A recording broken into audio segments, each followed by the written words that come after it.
Kung nasa Japan ka at hindi mo alam to, baka ma-stress ka sa visa mo. 3 documents na dapat alam mo kung nakatira ka sa Japan, lalo na kung OFW ka. For today's video, samahan niyo akong pumunta sa City Hall para kumuha ng mga documents na sinasabi ko. Una ay ang Juminhyo. Pagpasok mo dyan, pupunta ka lang dito sa corner na to at hihingi ka ng form para kumuha ng Juminhyo. Ano ba ang Juminhyo? Ang Juminhyo, ito yung proof na legit kang nakatira dito sa Japan. Parang ID mo na nagsasabi na, oo, dito ako nakatira.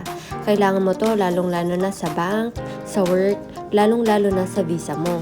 Isulat nyo lang ang inyong pangalan, address, birthday, at telephone number. After na ma-fill upan mo na lahat ng information, ay kukuha ka sa machine ng number at mag-aantay kang tawagin sa window 2. Yung papel na lalabas sa machine na naka-indicate kung anong number mo na at titignan mo lang yan doon sa window. And then pag tinawag ka na, lalapit ka na at ibibigay mo na yung form. Halimbawa man na hindi ka magaling maghapon, konti lang ang alam mo.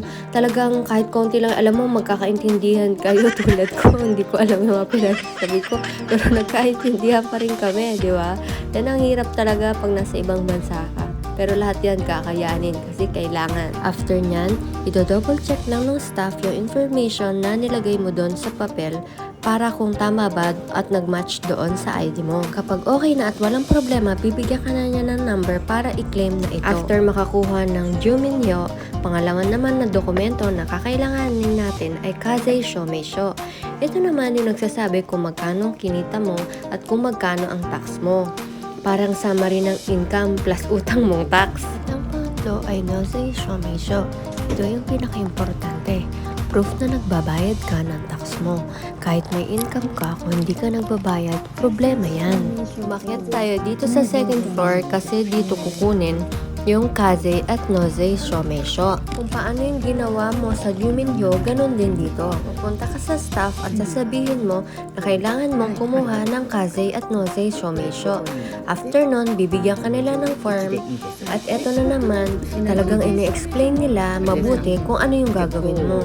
Talagang napakabait talaga ng mga Japanese. At pagkabigay nga ng form, isusulat mo lang ulit yung mga information na kailangan like address, pangalan, birthday, cellphone number, at kung ilang year ng tax ang kailangan mo. And then, magbibigay sila ulit ng number and mag-aantay ka lang na tawagin yung number na binigay sa'yo. After nun, tapos na, i-claim mo na and then i-explain din nila kung tama ba yung mga information na nakasulat at walang mali. After nun, magbabayad ka na. Per document ay 300 yen. So, 3 years yung tax na kinuha ko, 6 na piraso, so 1,800 yen yun. Bumaba na nga tayo para kunin naman yung Juminhyo at nakita nga natin sa screen na nandoon na yung number at i-claim na natin. Dito, i-double check din nila kung tama ba yung number dun sa documents na hawak nila and then kung tama yung mga information na nakalagay at babayaran mo din niya ng 300 yen. Sa Japan, hindi pwedeng bahala na. Kailangan updated ka sa documents mo, lalo na pag sa visa renewal na. Save mo to para hindi ka malito pag kailangan mo na. Follow mo ko for more Japan life tips. Dito na po natatapos ang ating video. Sana po may natutunan po kayo. Salamat at otsukare-sama desu minasan.